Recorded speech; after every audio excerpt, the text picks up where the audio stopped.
Good evening, everyone. I hope you have your Chumashim. If you have an Art Scroll Chumash, it's on page 1020, or it's the fifth book, Deuteronomy, chapter 16, verse 1. We are continuing our study of Pesach. Okay. Again, it's chapter 16, verse 1 in the book of Deuteronomy, or if you have the Art Scroll, it's 1020. Shomor es chodesh ha'aviv says you have to guard the month of the springtime. Yosisa Pesach LaHashem Elokecha, and you should observe the holiday of Pesach. Ki b'chodesh ha'aviv, because in the month of the springtime, God has taken you out from Egypt at nighttime.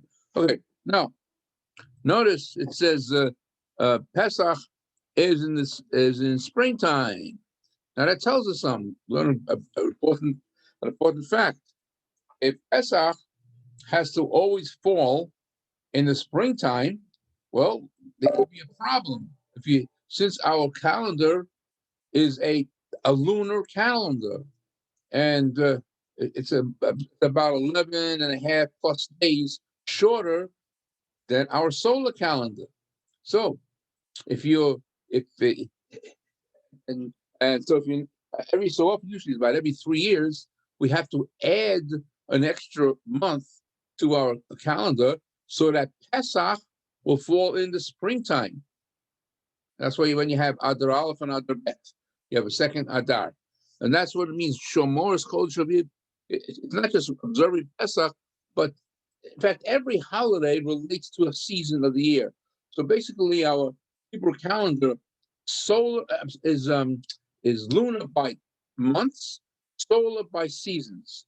So usually about every 3 years, we have to add an additional month that Pesach falls during the springtime. That's a requirement because Chodesh HaAviv, a month of the springtime. Now, if you look at when we talk about the New Year, I think we discussed this one time before. What is the Jewish New Year? Or when is the Jewish New Year? If you go into the Nisan, yeah, it's not, if you go into the store, they sell the Jewish New Year's and on Rosh Hashanah. It's not the Jewish New Year. The Jewish New Year is Nisan. When we departed from Egypt, we were established as a nation. I think we mentioned that last week. Tishrei, that we call Rosh Hashanah, that's the anniversary of the creation of the world. So it's a little different. If you look at Aviv, what does the word Aviv mean? Third and fourth word on that word Aviv. What does Aviv mean? Springtime. Springtime. Okay. But if you look at the word Aviv, what does Av mean? Father. Father. Yud Bet. How much is Yud Bet? How much is Yud? 10. At Bet? 12, 2. Okay, so you have Av Yud Bet. That this month that we call Nisan is the father of the 12 months, the first of the month. Because Aviv, the translation is springtime, but it's also alluded to the fact that Nisan is the first month of the year. And again, in the Torah, the months of the year have no names. It has numbers. And later on, we got the names from Babylon. We came back from Babylon to build the second Holy Temple. We took the names with us, and that's what we have, Nisan. Yeah, and so on. Okay, so it has to be springtime. And because it's springtime, like we mentioned, every so often, in order that the lunar calendar should catch up with the solar calendar by seasons, we have to add an additional month, which we call Adar Bet. And here's a Sisa Pesach, and you'll make Pesach, which means in this case, it doesn't. I mentioned this many times. People call our holiday the holiday of Passover. Everybody calls it that. Kosher la Pesach. That's not the name of our holiday. Pesach really refers to what? What does the word Pesach refer to? The Pesach lamb. The guy passed over. We had the Pesach lamb. The lamb, the Korban Pesach, the Paschal lamb. Right. And so really it's only the first day, or the first night and the day. That's why at night you eat that paschal lamb. And beyond that point, isn't the Torah never calls it the Chag HaPesach. We never had that. It's Chag HaMatzot, it's called, the holiday of Matzot. And even if you look in your prayer and in the Tefillot, during the holiday of Pesach, it doesn't say in the Amidah, when it refers to Pesach, it says Chag HaMatzot Hazeh, the holiday of Matzot. That's the name. That's Chag HaPesach. Anyway, you see it over here. Pesach refers to Korban Pesach. Okay, so make the Korban Pesach, the Paschal Lamb, Hashem Elokecha. Further, keep a Chodesh Aviv, Hotiacho Hashem Elokecha Mitzrayim Loyla. As it says, God took you out of Egypt in the springtime, or the month of the beginning of spring, from Egypt at night. Now there's a problem over here. Did God take us out during the night? Look at what it says. God took us out from Egypt in the nighttime. Did we leave at night? We got ready at night, but we left in the day. We were eating our Korban Pesach then, right? Huh? We ate the meat. Right, we got ready. Yeah, but something happened. Something And then we left in the day so everyone could see us. Correct, yeah, but what happened at night that we might think that Pesach really began at night? Besides the Paschal Lamb, what else happened at the end of the night? Before the Hashem passed over the doorways. Besides that, besides the slaying of the firstborn. If you recall, Paro was looking for Moshe and Aaron. He came into the Jewish court and says, where is Moshe and Aaron? Where did he live? He wanted them to leave at night.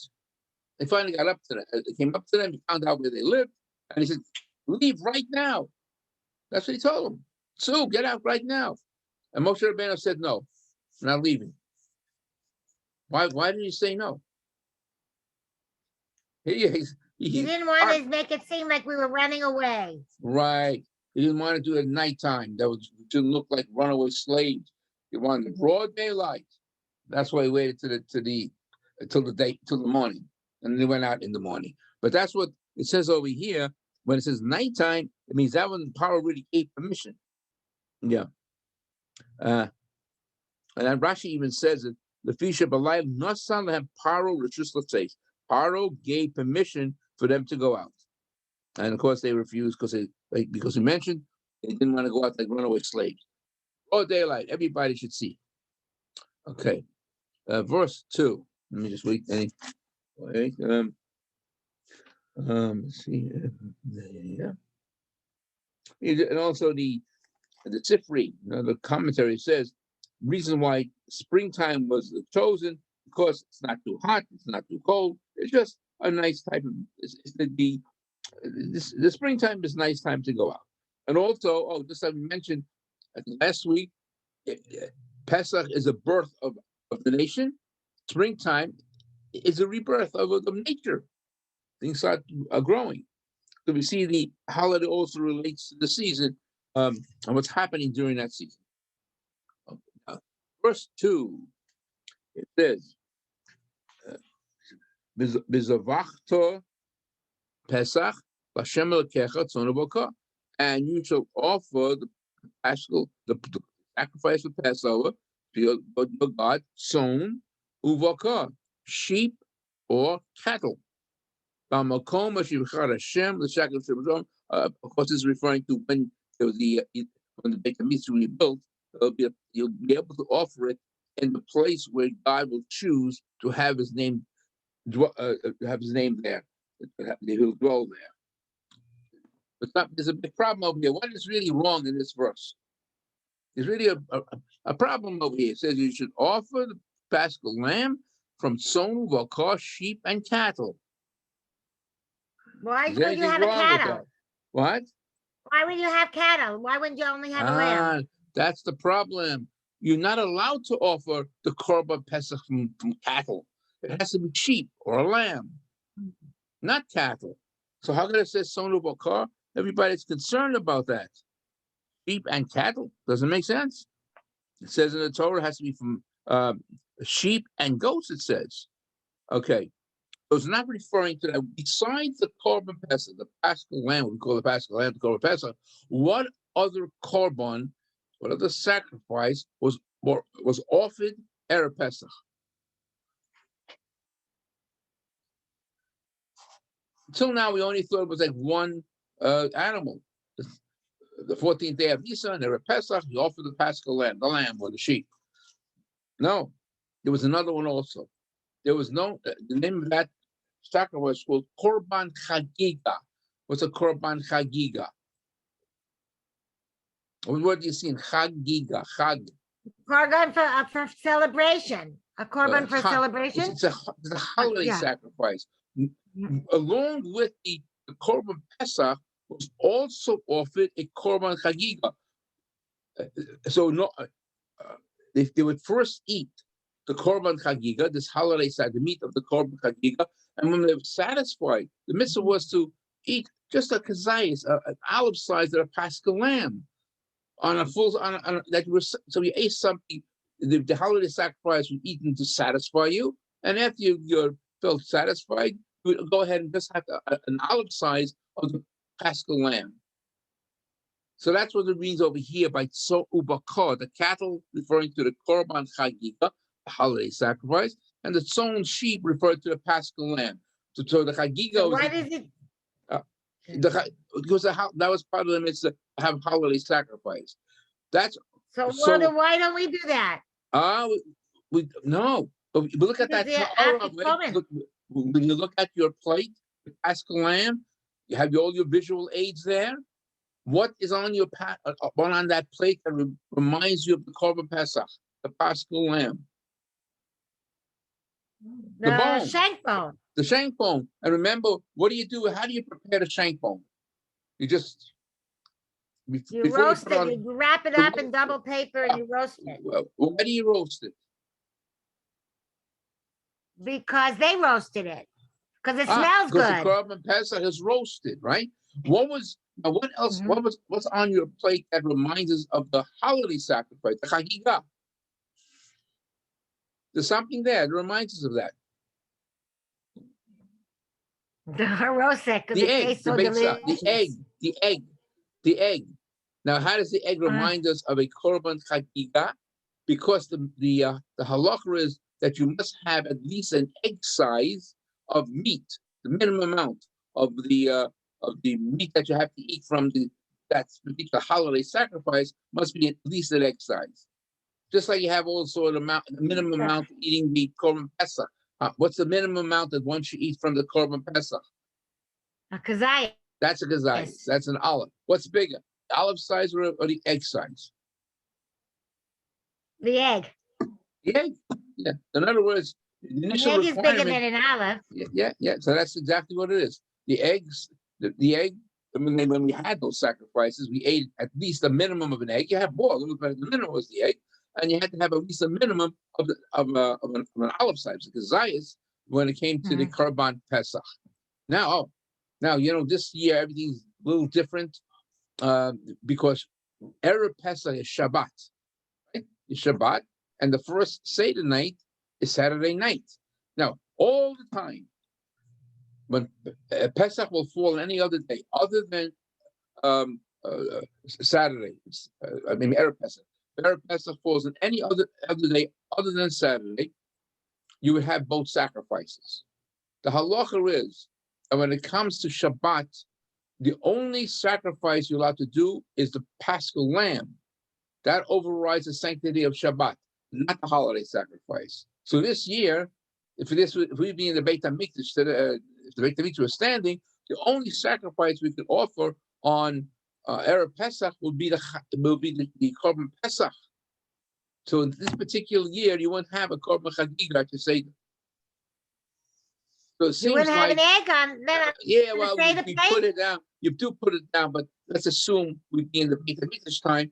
You're not allowed the Korban Pesach overrides Shabbat, and you're allowed to slaughter a Korban Pesach if Erev Pesach falls on Shabbat, but you're not allowed to offer a Chagiga, holiday sacrifice on Shabbat. You have to wait for the next day, which would be a Sunday, and then you could offer it. So and I think you're looking in what do you call it, in your Haggadah, you'll notice it changes. One place where it talks about these two sacrifices, and it says And all times you will say that you have to remember the Korban Pesach and the Korban Chagiga. But it doesn't. But when it comes to Saturday night, some people don't say it. It only says the Korban Pesach. Yeah, the Korban Chagiga. Assuming if we'd be the Beit HaMikdash was standing today, we'd offer it on Sunday. Couldn't offer it on Saturday. Only the Korban Pesach overall. You're out to offer the Korban on Shabbat. Okay. So getting back to that, so that's what the pasuk means. So this means this Shabbat we don't put an egg on the Seder plate? We do. But I'm saying if you go ahead and if the Beit HaMikdash is built, when Mashiach will come, if Erev Pesach falls on Shabbat, you'd only offer the Korban Pesach, the only animal. For the Chagiga, I have to wait for the next day, Sunday. Understand? I'm gonna let you cater it when the Mashiach comes. I don't know. Some people have to slaughter. I don't know one thing about slaughtering animals. Okay. Oh, by the way, that's another thing. I talk about slaughtering. At the time of the Beit HaMikdash, you don't have to be a Kohen to slaughter the animal in the Beit HaMikdash. Any slaughtering was not part of the avodah, of the service that a Kohen had to do. His service started from receiving the blood from the neck of the animal. We had a little pail or certain bowl that received the blood. That must be a Kohen from then on. But the shechita, the slaughtering, could be done by a non-Kohen also. Although in the time of the Beit HaMikdash, they say that the Kohen did not want the Israel to slaughter it, he wanted to do that too. But technically speaking, anybody can do the slaughtering because that's not considered an avodah that a Kohen has to do. Okay. Where are we at? Okay.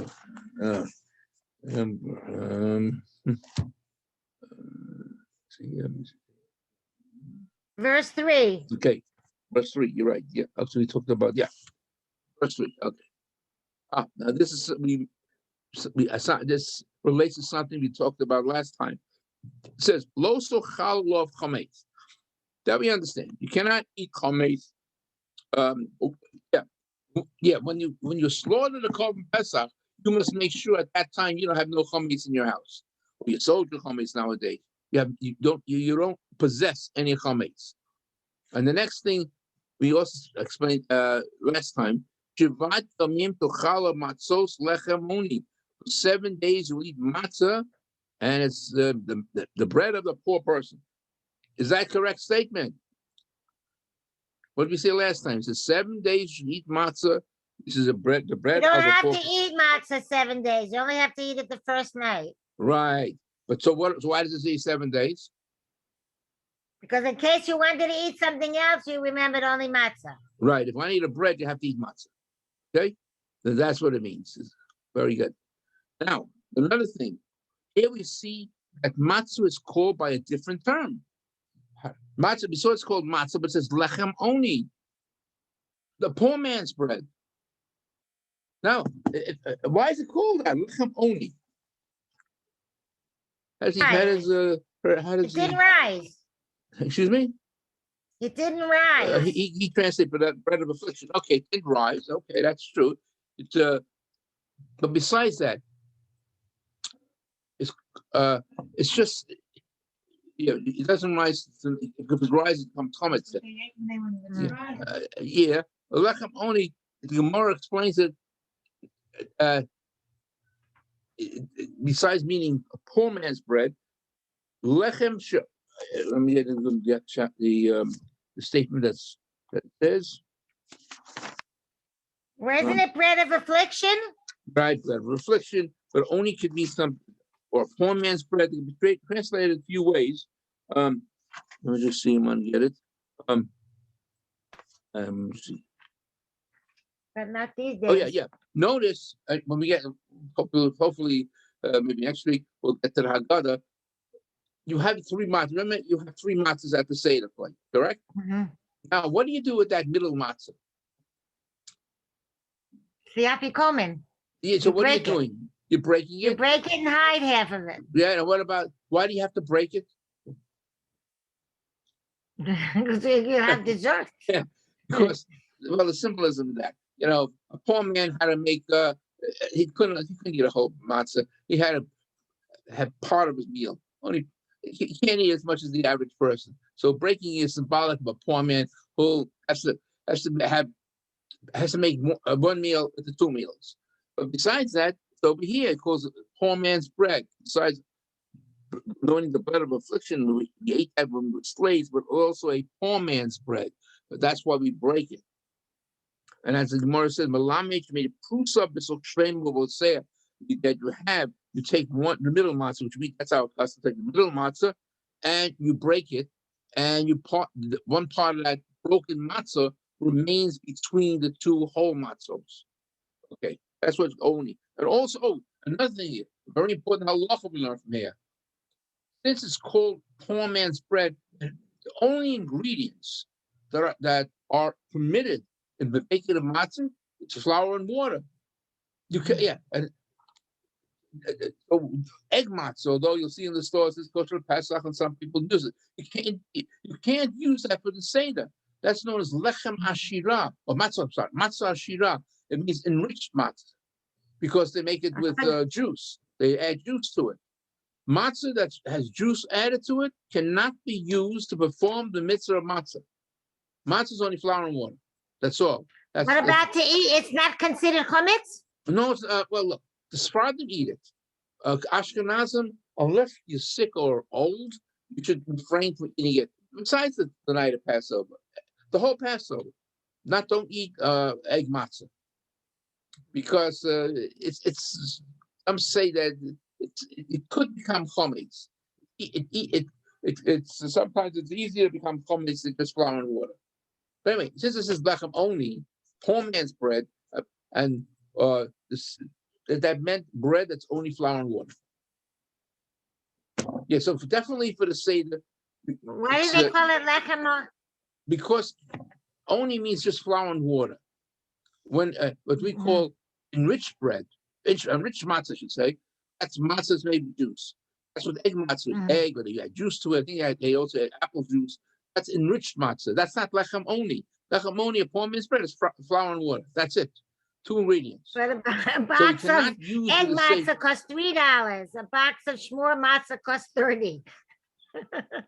I know that. I'm not saying it because it's labor is more, and they up the price and they have to kasher the stuff. That's a different story.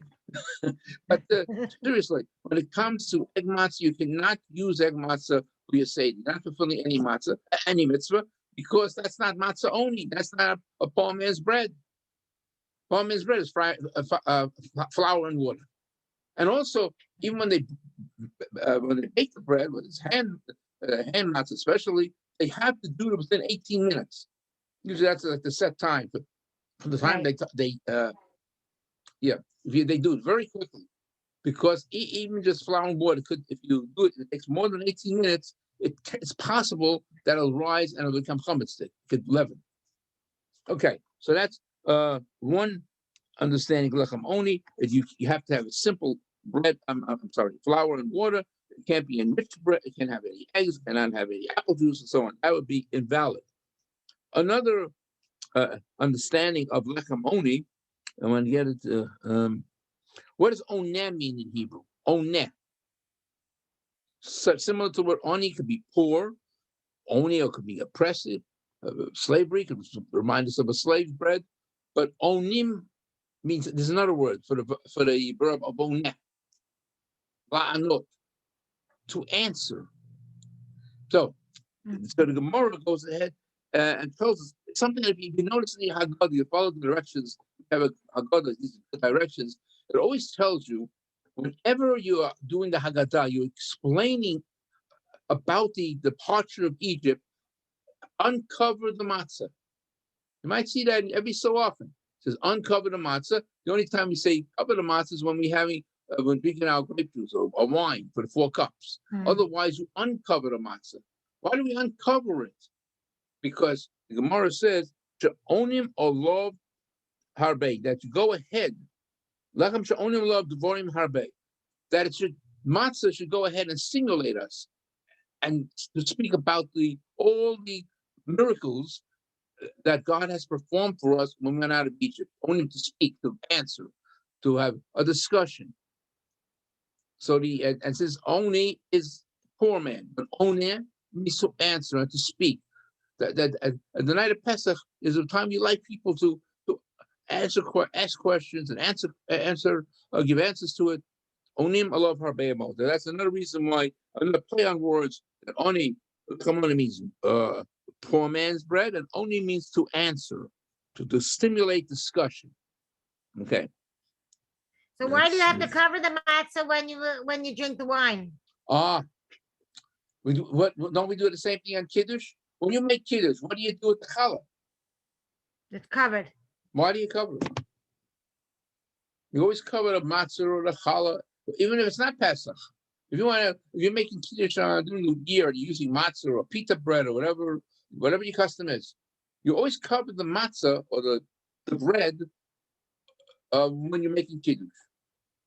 Because the reason is that normally during the week, if you want to eat matzah or bread and wine, what takes precedence? What bracha takes precedence?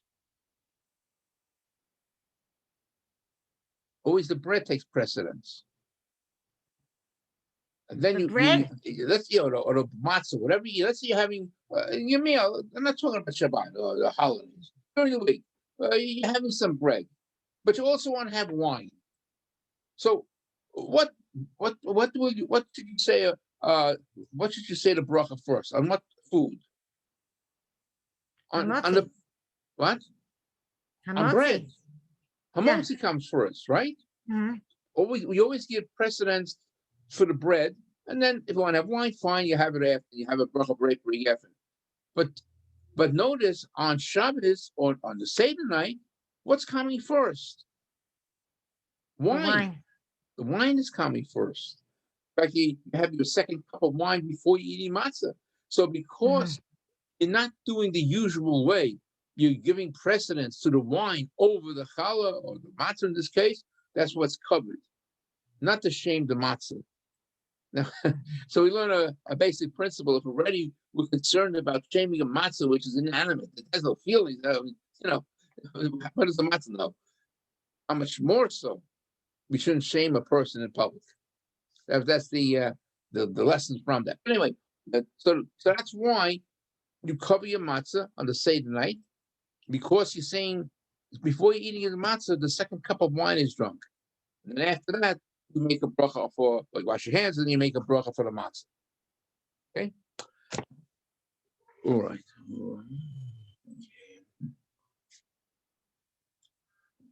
So, okay. All right. Where's that Parshat? So again, we're on verse 3, right? So just go review it again. Lo sochal of chametz, you're not allowed to have chametz with the korban, even from the time you slaughter it. Shivat yamin tocham matzos lechamoni. 7 days you eat matzah, as we explained. That's if you so desire. You're not obligated to do so. I mean, it's explained it's lechamoni. It's a poor man's bread, slave bread, or something to stimulate us to answer and talk about it with the Seder. Now it says, keep your zone, your tzoso miras Mitzrayim, because you swiftly went out of Egypt, from the land of Egypt. Just think about it. If we're told there are 600,000 just men going out of Egypt, so we could assume with women and children, it must have been, 2.5 million, 3 million departed from Egypt, and also was an Erev Rav, a mixture of other nationalities. Those people wanted to join us, right? So it must have been a couple of million, 2.5 to 3 million people. And somehow, within, I don't know exactly how long, but within that day, and don't forget they have property and they had animals and so on, you swiftly went out of Egypt, the land of Egypt. Okay. And next phrase is very important.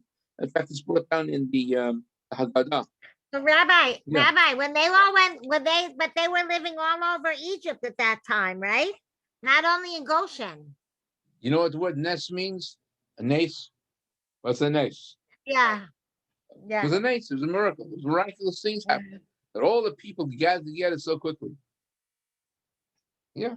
But nevertheless, even though they gathered quickly, it took them 7 days from when they started their march from Egypt until the splitting of the Sea of Reeds. Okay, it was a 7-day interval there. Okay, so then it says, this is a phrase that Haggadah talks about many times. Leman tizkor es yom teisachah miMitzrayim kol yemei chayecha. So you should remember the day that you went forth of Egypt, all the days of your life. Oh. Okay, if you remember, the Haggadah expounds on this. We know there's a special mitzvah. What? You want to say something? No, go ahead. Yeah, but we know like we had last time, Haggadah to the Mincha is a mitzvah of Haggadah, to talk, to discuss the departure from Egypt. But that's on Pesach, or Tzei the night. We should elaborate on our discussion of Pesach. That's what Haggadah means. But every day, you have to remember that you went out of Egypt all the days of your life. Just a recall. Every day, where do we recall the going out of Egypt? Every single day. You don't have to elaborate. You don't have to talk about it too much. But you always just mention it. Where do we mention it? In our Siddur, when we daven, every day we mention it. The morning and evening. The Parshat Tzitzis. Said the Parshat Tzitzis at the end says you should remember the day you went out of Egypt. I took you out of the land of Egypt. I am the Lord your God. That's a recall. That's a mitzvah, just to recall that we went out of Egypt. A daily mitzvah.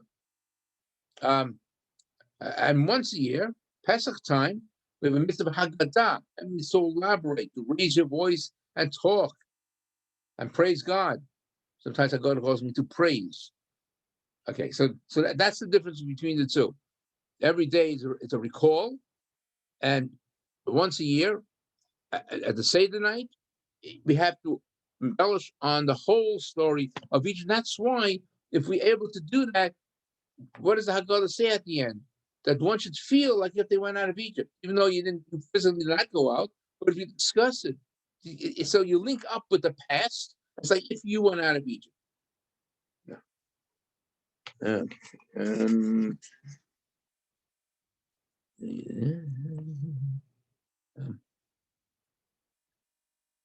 Yeah, not only that, Gemara brings us, this is a Mishnah. The Gemara tells us, although when Mashiach will come, there will be greater miracles that will be performed by God, more than the Exodus from Egypt, nevertheless, we still have to recall it then. And that's why some of the rabbis explained that all the days of your life. The days of your life, this world, this now, as we live in this type of world. All the days of life, all the word all always comes to include something that's not explicitly stated. That all the days of life to include the coming of the Mashiach, because I couldn't say, I shouldn't go ahead and say, well, since we're told that the miracles that will happen when Mashiach will come will be far greater than the miracles that took place when we depart from Egypt. So I might infer, maybe it's not necessary to talk about our humble beginnings. So the Torah tells no, you have to talk about your humble beginnings also, even though you're experiencing greater miracles when Mashiach comes. Call Yemech all the days of life, this world, and when Mashiach comes. Okay? Yeah. Talking about that. You know about what happened going back to the Garden of Eden? What punishment did the snake have? What happened with the snake, serpent, in the Garden of Eden? What was his punishment? To crawl. He had to crawl on the earth the whole time. Yeah, so his legs were removed. So the question is, what about in the time of Mashiach? When Mashiach will come, will he ever get those legs back? Will he go back to where he was? No, he's not getting his legs back. Maybe he'll be reformed. What? Maybe he'll do tshuva. No, that's just it. We think of maybe the lifestyle of the serpent will change. He'll be able to get back his legs, and he'll be able to eat. The lion will lie down with the lamb. Yeah, well, that might be. That's just reference to the peace between one and another. Even the animals, according to one interpretation is, one animal will not go ahead and devour another animal.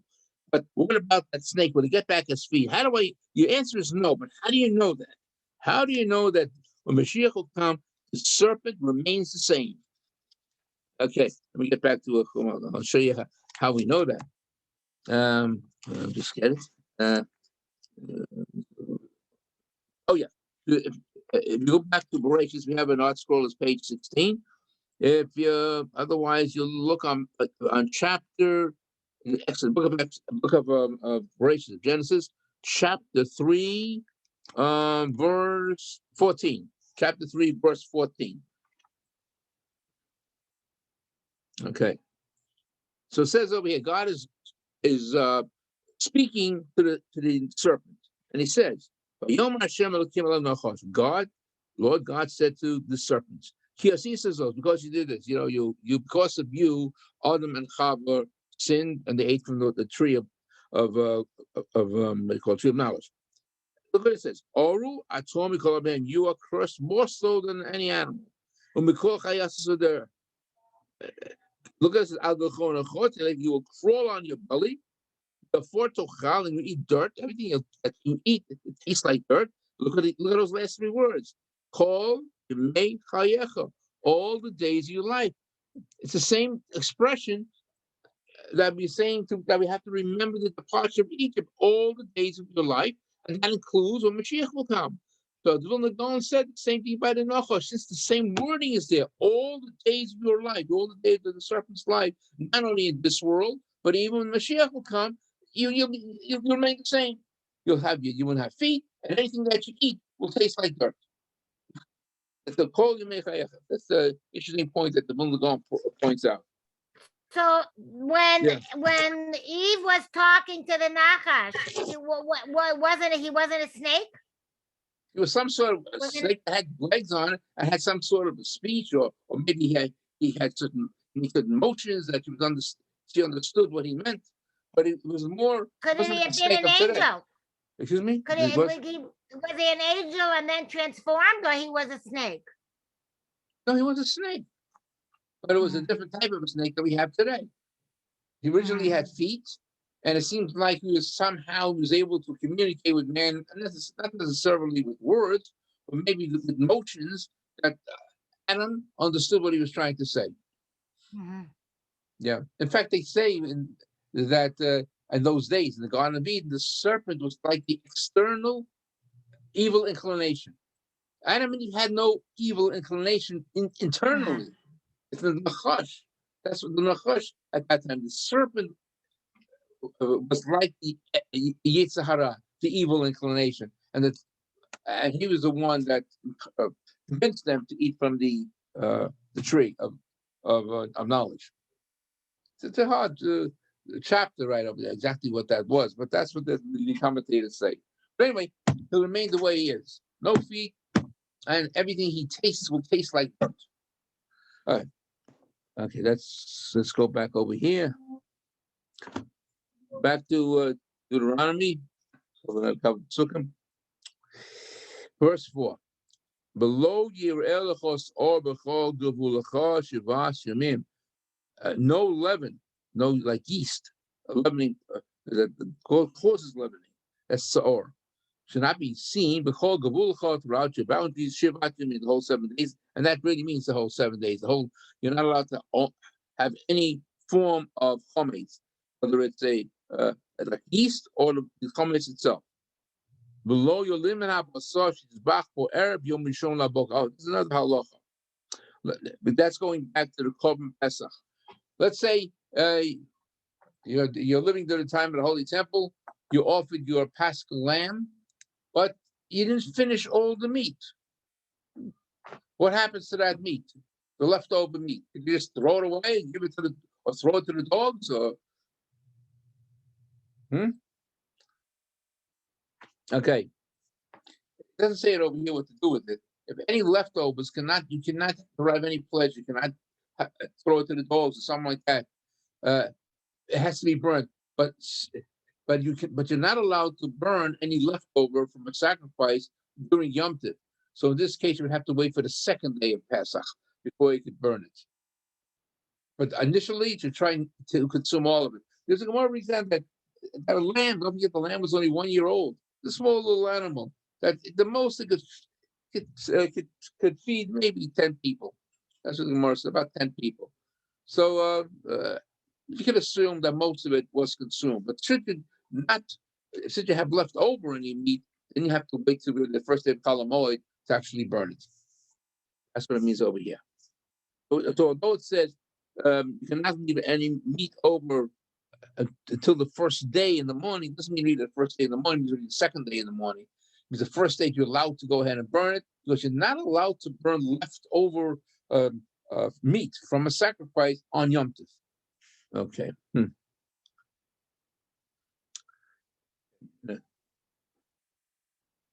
Oh, now another thing. Verse 5. Another halacha. Lo suchol is bach zapasa bechacho recha shem shem lekecha nosela. Oh yeah. When it comes to slaughtering a paschal lamb, it's limited.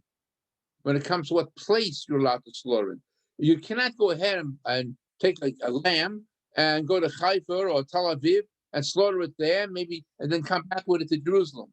The slaughtering must take place only where? In the Holy Temple, only Yerushalayim. And also, even if you slaughtered it right, you did it in Yerushalayim at the time of the Beit HaMikdash, you're not allowed to take that meat and go out of Yerushalayim to eat it. The meat had to be consumed in the city of Yerushalayim. That was a special ruling. Okay. So you could not slaughter in any other place, according to verse 5. And then it says, where must you eat it? Ki'im ala makom. Family. Huh? With your family. Not necessarily. It could be the family. It could have friends also. As long as you have to, but the special halacha is you have to be registered. Mm-hmm. If you want to say have a friend, you have to be registered. You have to, before the actual slaughtering, you have to join with that family or that group that's slaughtering the lamb. But where you must eat it,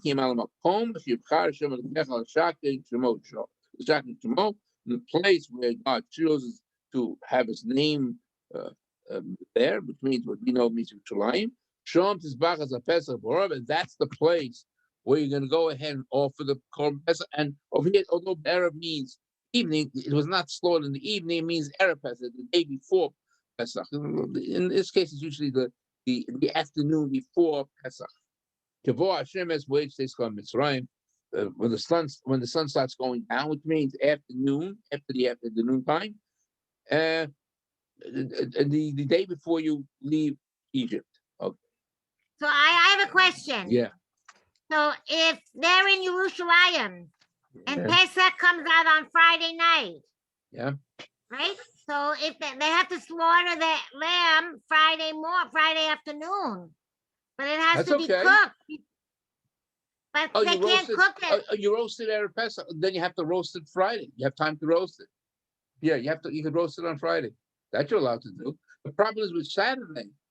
You're allowed to slaughter it if Erev Pesach is Saturday, like this year. Erev Pesach is Saturday. Listen, you're in the Beit HaMikdash, you slaughtered your lamb. That's it. You're not allowed to roast it. You have to wait till after Shabbos to roast it. So you'll be starting a little later, your Seder, I suppose, because you have a whole night to eat it. You're going to have a dead animal lying there for a day and a half. I don't hear what you said. You have what? You're going to have a dead animal lying there for a day and a half. No. From the afternoon to the evening. No, if Pesach is on Shabbos, after Shabbos. Right. You're allowed to slaughter on Shabbos. You have to slaughter the animal on Friday. No. Korban Pesach is different. You're allowed to slaughter on Shabbos, but you can't roast it. You have to wait till after Shabbos to roast it. So what do they have to do when Shabbos is out, just to roast it? But I said at the beginning, when it comes to Chagiga, the holiday sacrifice, you couldn't do it. So Chagiga cannot be offered on Shabbat. You have to wait till Sunday. So this year, we be in the Beit HaMikdash, we not be able to offer a holiday sacrifice, Erev Pesach, because it's Shabbat. But I'm allowed to go ahead and slaughter the Korban Pesach, the Paschal lamb I could. Or for that matter, during the morning, they offered the regular Shabbat sacrifices. That was allowed. Okay? Okay, let's just finish this pasuk. Let's just do one more pasuk. It says in verse 7, We shall tov yochal tov. Even though bishul usually means cooking, but in this case it means sliach. You have to roast it. You roast it and you eat it. B'makom ashi yivchar Hashem lokecha bo. And again, it repeats it. Where? Only in the place that God will choose. So we know what that means. Yerushalayim. And then it says, the Funisa Baboke. It doesn't, and it means the Chalamoid. The morning of Chalamoid. In the morning, you go ahead, and you go home if you so desire. Usually people stay the whole week in Yerushalayim, but if for some reason you want to return home, you may do so the next in the morning of Chol Hamoed. Allowed to go ahead and return home. Okay. Yeah. You don't have to come back in 7 days? Well, look, most people most probably stay the whole week. But for some reason, you can't stay for the whole week. You have to wait until the first day of Chalamoid to go home. Like the first day, you have to be there. And after the second day, you can go home, so desire. But then you have to come back for the 7th day? No, you don't have to. Like I said, but you must be there for eating the Korban Pesach. That you must be. Okay. See, that's a requirement. Or if you're having your Chagiga, the holiday sacrifice, you have to eat it in Yerushalayim. But otherwise, you want to go home, you can go home. So most probably, Pesach was the busiest time for the Beit HaMikdash. I think they want to talk about population. In the times of the Beit HaMikdash, did they have shuls throughout Israel? Not the type of shuls that we know, but they were assembly halls. And don't forget that definitely the first Holy Temple didn't have a tabernacle like we have it. But the second during the first Holy Temple, but the second Holy Temple, that's when it started. Organized prayer and so on that we know of it today. Of course, it was developed over the years. But that took years before we had it. During the first Holy Temple, we don't know of a person. Oh, yeah, that's what I mentioned one time. The Rambam said a person formulated his own prayer, whatever it was. That was good enough, one time a day. But then from the second Holy Temple, the people didn't know how to do it. So then the rabbis had to actually write an author a prayer that must be said. Okay. Shabbat Shalom, everybody. Okay, have a wonderful Shabbos. And we'll meet again on Tuesday, 12:30, right? Tuesday, 12:30, and continue. Okay, Shabbat Shalom. Shabbat Shalom, everyone. Shabbat Shalom, everybody. Yes. Shabbat Shalom. Yeah.